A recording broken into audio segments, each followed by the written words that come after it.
Ayan, may bagong task na po na dumating. Tingnan nyo. Tingnan nyo. Dito tayo natapos kanina eh. Natapos tayo dito sa mga yan, sa mga nag-send. Alam nyo, sobrang dami talaga. Sobrang dami talaga nilang naloko. Tingnan nyo, ang lalaki po ng amount na sinend sa kanila. Sobrang dami talaga. Pero dahil yan, kailangan talaga mas maging alert tayo sa mga susunod na gagawin nila. No?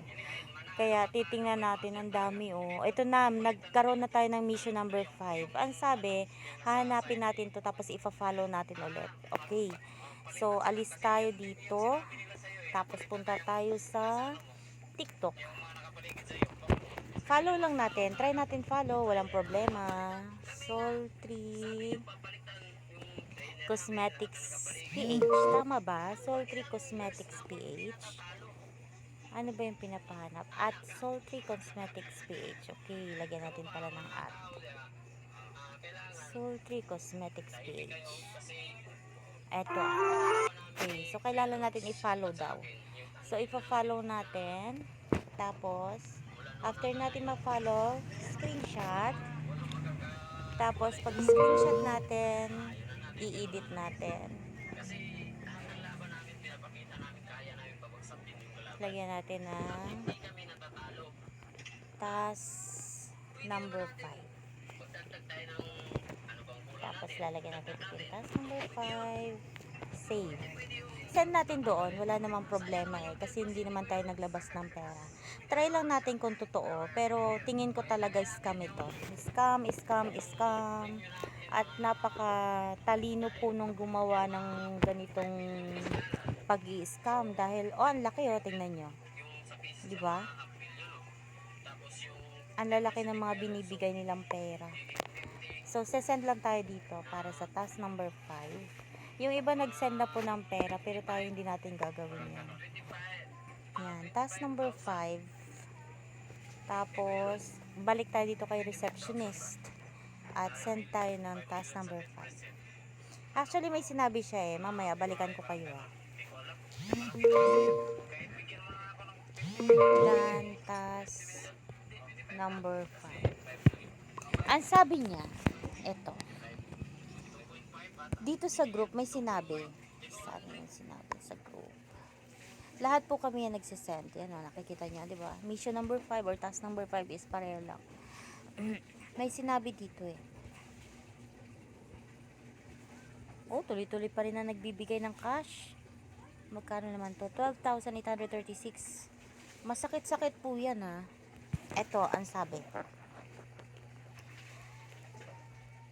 after 25 minutes po matatapos ang mission. Saan na yun? Ito. There are 25 tasks in a day. To encourage our members to do as many as possible, we will give an extra bonus 588.88. Ang sabi po, magbibigay sila ng 588.88 kapag natapos ang 12 tasks. Kapag wala pong involved na pera para matapos ang 12 tasks, tatapusin po natin yan. Pero pag may na-involved na pera, hindi ko kailangan ng 588.88 niya. Okay? Kasi yung iba nagbigayan no. Kawawa naman. Naaawa ako sa kanila, promise.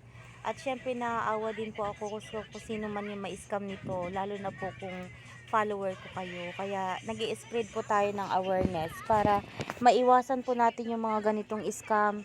Alam ko yung iba sinasabi na alam na nila ito, alam na nila na may ganito. Pero hindi po lahat ng tao alam po ang nangyayaring ganito.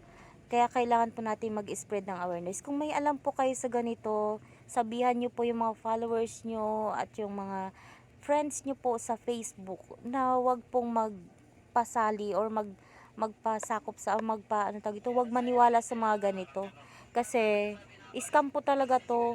Malaking scam po ito. So yan, mission completed number 4. Abe, anong sabi niya? Mission 4?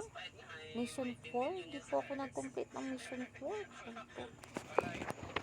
Number 4 pa lang ba ito? Hindi, number 5 na ito. 4, hindi po ako nag-complete ng number 4. Kasi, ang number 4 ay magbibigay na po sa pera. Hindi naman ako nag-complete. Okay, number 4. Kung number 4, bakit pala? So, after 25 minutes, meron tayong inaantay. Sabi niya, kailangan nating matapos ng 12 tasks. So, 4 tasks na tayo, meron pa tayong natitirang 8. Sana lang, wala silang hihingin sa atin para matapos natin,